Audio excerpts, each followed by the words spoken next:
A section of National Highway 44 near Attibele on the outskirts of Bengaluru caved in on Tuesday night, severely disrupting traffic between Bengaluru and Hosur.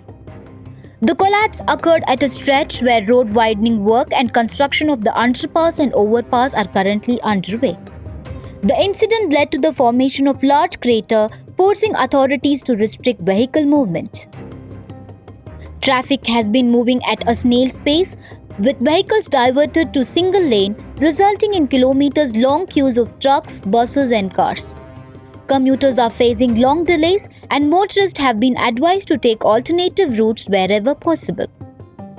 Officials said the cave-in was caused by ongoing road expansion, work under National Highway Authority of India projects, combined with unstable soil condition and the continuous movement of heavy vehicles which weakened the road surface.